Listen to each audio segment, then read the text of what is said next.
बीड लोकसभा आणि विधानसभा निवडणुकीमध्ये बीड शहरातील मुस्लिम समाजाचे मतदान महत्त्वाचे गेम चेंजर होते। त्यानंतर पुन्हा नगरपालिका निवडणुकीत नगराध्यक्ष पदाचा उमेदवार निवडून आणण्यात मुस्लिम समाजाचे मतदान निर्णायक ठरले आहे।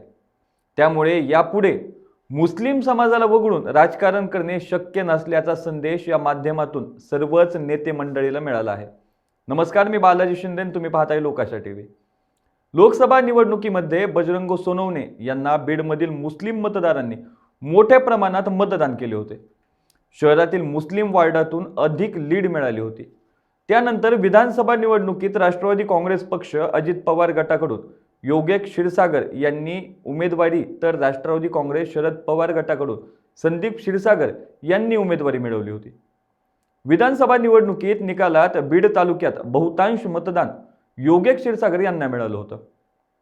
मात्र बीड शहराची मतमोजणी सुरू झाल्यानंतर मुस्लिम बहुल वार्ड सुरू झाल्यानंतर योगेश यांचे मतदान कमी होत गेले, तर संदीप क्षीरसागर यांच्या मतदानाचा आलेख वाढत गेला। याच भागातून अधिक लीड मिळाल्याने संदीप यांचा विधानसभा निवडणुकीत विजय झाला होता। तसाच पॅटर्न रविवारी नगरपालिका निवडणुकीच्या मतदान मोजणी सुरू झाल्यानंतर पाहावयास मिळालाय। रविवारी सकाळी मतदान मोजणी सुरू झाल्यापासून भाजपच्या नगराध्यक्ष पदाच्या उमेदवार डॉक्टर ज्योती घुमरे या आघाडीवर होत्या। अगदी 17व्या प्रभाग निकालाच्या मोजणीपर्यंत घुमरे यांची जवळपास 8,000ची आघाडी होती। मात्र त्यानंतर लीड कमी होत गेली। 8,000वरून 4,000 आणि तेथून 2,000 लीड झाली। पुढे डॉक्टर घुमरे यांची लीड कमी होऊन त्या मागे पडल्या आणि राष्ट्रवादी काँग्रेस पक्ष अजित पवार गटाच्या प्रेमलता पारवे यांनी आघाडी घेतली।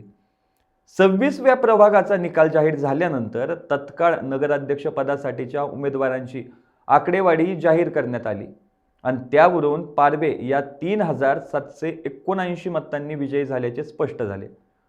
मुस्लिम बहुल वार्डातून एक गठ्ठा मतदान जसे होते तसे मतदान इतर वार्डातून होत नसल्याचे यंदा समोर आले आहे। राजकारणात नेहमीच जातीय ध्रुवीकरण करून विजय मिळवला जातो, परंतु बीडमध्ये प्रत्येक वार्डातून वेगवेगळ्या उमेदवारांना मतदान होत असल्याने मतदान विभागणी होते। ज्या उमेदवाराचा प्रभाव अधिक आहे तोच विजयी होत असल्याचे दिसून येत आहे। अशाच ताज्या अपडेट्ससाठी लोकाशा टीव्हीला सबस्क्राइब करा आणि लाईक करायला विसरू नका।